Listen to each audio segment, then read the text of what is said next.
안녕하세요. 오늘 준비한 말씀은 성탄절날 교회에서 강단에서 나누기 쉽지 않았던 시간상 또는 여러 가지 더 중요한 것들을 나누면서 많이 놓쳐왔던 부분에 대해서 말씀을 준비했습니다.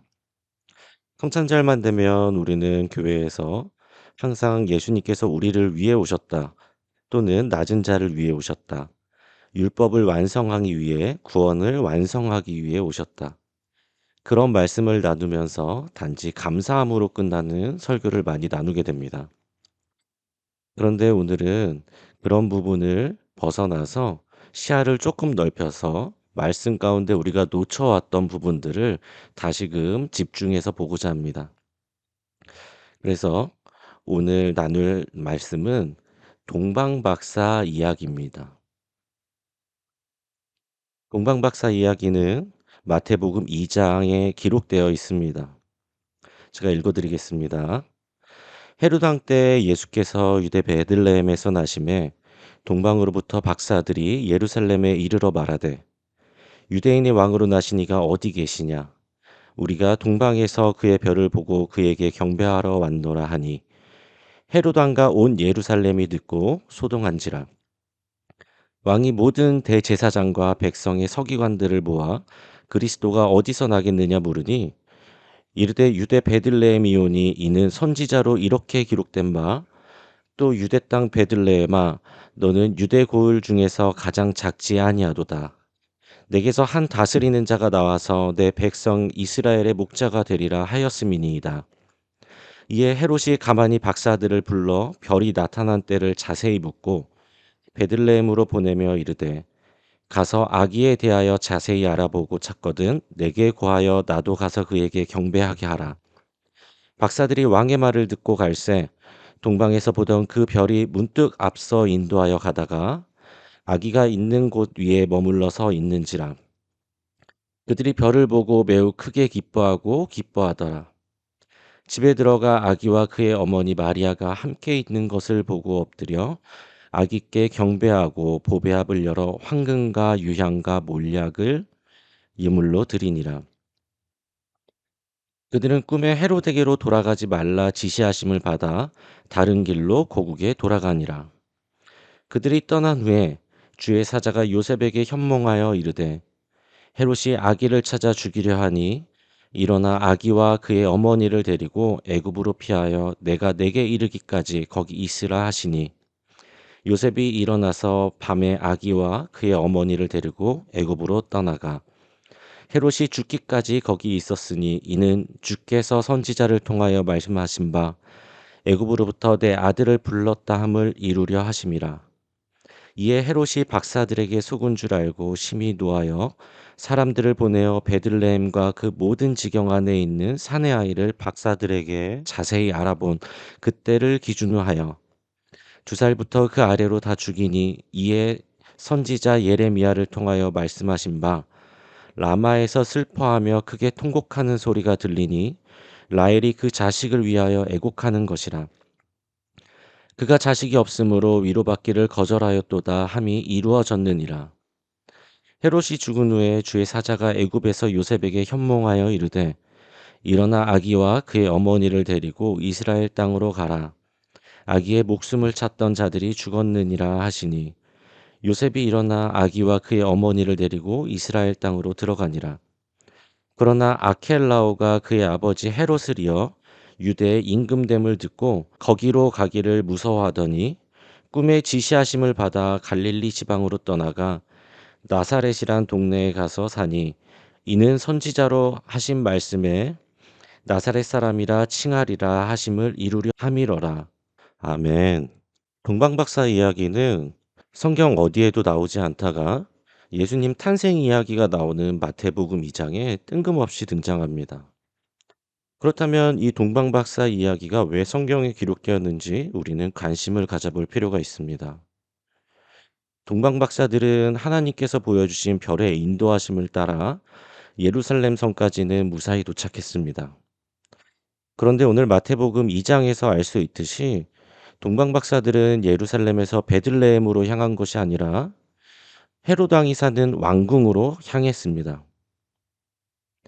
하나님의 별의 인도하심을 받고 그 별을 잘 따라갔다면 동방 박사들은 헤롯 왕궁이 아니라 베들레헴까지 갔을 것입니다. 그런데 왜 동방 박사들은 헤롯 왕궁에 가서 헤롯 왕에게 유대인의 왕이 어디서 태어났는지 어디 있는지를 묻고 있을까요?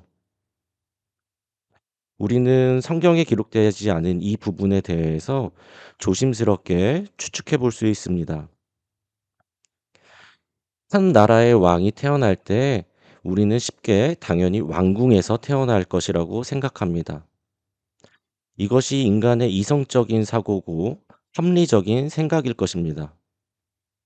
아마 동방 박사들도 우리들이 생각하는 이것처럼 왕이라면 당연히 왕궁에서 태어나겠지라는 생각에 예루살렘의 성에 도착해서부터는 별을 따라간 것이 아니라 왕궁을 향해 가지 않았을까 생각해 봅니다. 그 결과 동방 박사들은 예수님을 만날 수 없었습니다. 오히려 인간의 왕인 헤롯 왕을 만날 수 있었죠. 이렇게 하나님의 인도하심을 잘 따라가다가 인간의 이성적 또는 합리적인 사고를 통해서 오히려 하나님의 인도하심을 놓치는 사건들은 성경에 무수히 많습니다. 예를 들어 민수기를 보면 13장과 14장에 12 정탐꾼 이야기가 등장합니다. 가나안 땅을 앞두고 12명의 정탐꾼을 꾸려서 그들이 입성하고자 했던 가나안 땅을 둘러보고 오게 합니다. 그때 10명의 정탐꾼은 가나안 땅에 사는 사람들을 보며 이렇게 얘기했습니다. 그들은 거인이요 우리는 메뚜기라. 인간의 시선에서 바라봤을 때는 400년이 넘는 시간 동안 노예 생활만 했던 이스라엘 백성들보다 그들이 크고 강하게 여겨졌을 것입니다. 그래서 그들은 마음의 두려움을 품고 돌아오자마자 백성들과 모세에게 이렇게 말했습니다. 그들은 거인이요 우린 메뚜기라. 그러나 그 중에 단 2명은 그들과 다른 시선을 갖고 있었습니다.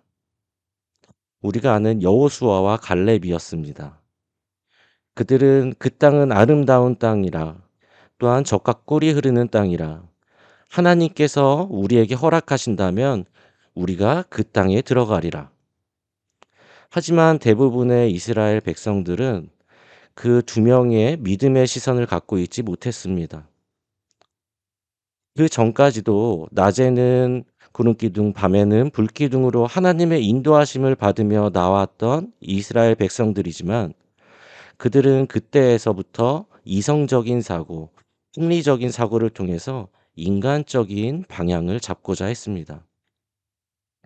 그 결과 이스라엘 백성들은 그 2명의 정탐꾼 여호수아와 갈렙을 돌로 쳐 죽이려 했고 그 모습을 봤던 하나님께서는 진노하셨던 사건을 우리는 기억해야 합니다. 우리가 알듯이 동방 박사들이 예수님을 만나지 못했던 것처럼 이스라엘 백성들도 출애굽 1세대들은 여호수아와 갈렙을 제외하고는 그 누구도 가나안 땅에 들어가지 못했습니다. 그들이 그렇게 염원했던 젖과 꿀이 흐르는 하나님께서 약속하신 그 땅을 그들의 시선으로 바라봤을 때 그들의 사고방식으로 그들의 방법으로 향하고자 했을 때는 결코 들어갈 수 없었던 것입니다. 이처럼 우리는 하나님의 인도하심을 받고 살아가는 그리스도인들임에도 불구하고 우리가 하나님의 말씀을 따라서 살겠다고 다짐하지만 때로는 인간적인 사고와 인간적인 시각으로 이 세상을 바라보면서 우리가 생각하는 합리적인 사고가 맞다고 판단하고 행동할 때가 있습니다. 그러나 우리가 깨달아야 할 것은 인간의 생각에 사로잡혀 하나님의 인도하심을 놓쳤던 동방 박사들도 또한 출애굽 1세대들도 결국 그들이 원했던 그리고 하나님께서 정말로 인도하고자 했던 그곳에 이룰 수 없었습니다.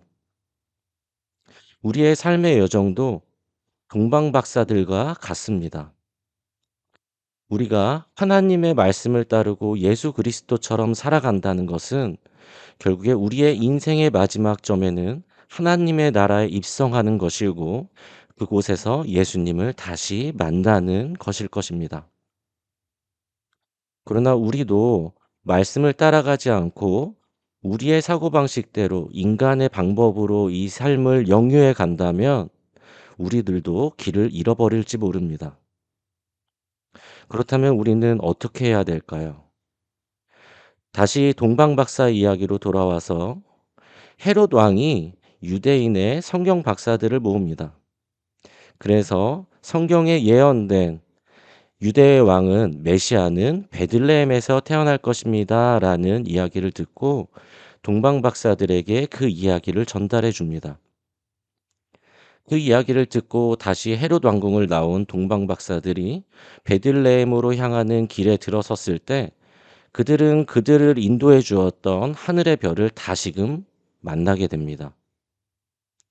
그렇게 그들은 그 별을 따라 베들레헴으로 갈 수 있었고 그들이 예수님을 만날 수 있었던 것을 우리는 말씀을 통해 알 수 있습니다.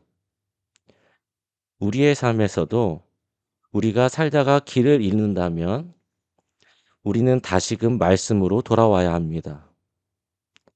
우리가 잘못된 방법으로 하나님의 길에서 그리스도인의 삶에서 벗어났었다면 우리는 다시 우리의 잣대가 되는 하나님의 말씀을 통해 우리의 삶의 방향을 바로 잡아야 합니다.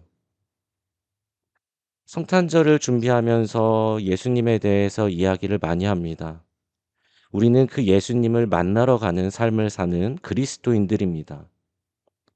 단순히 우리가 구원받았다는 기쁨에 빠져 즐거움만 누릴 것이 아니라 또한 우리가 즐거움도 제대로 누리지 못하고 하루의 삶을 그냥 지나쳐 보내는 것이 아니라 우리가 지금 어떻게 삶을 방향을 잡고 살아가고 있는지를 이 시간 돌아봤으면 좋겠습니다. 우리도 하나님의 인도하심을 따라 믿음을 갖고 신앙생활을 합니다. 교회에 나오고 예배를 드리고 또 주님을 믿는 마음으로 하나님의 일들을 여러 방면으로 섬기며 살아갑니다.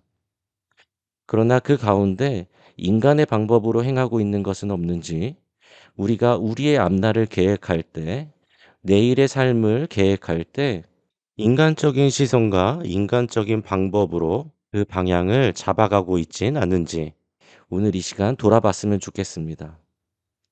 혹여나 나의 발걸음이 잘못되었다면 그 길의 끝에는 예수님이 없을지도 모릅니다. 우리는 천국을 향해 나아가는 그리스도인들입니다. 오늘도 말씀으로 돌이켜서 하나님을 향하고 예수님을 만날 수 있는 그 길로 바르게 들어서시길 주님의 이름으로 축원합니다. 동방 박사들이 길을 잃음으로 인해서 놓쳤던 부분이 너무나 안타깝습니다.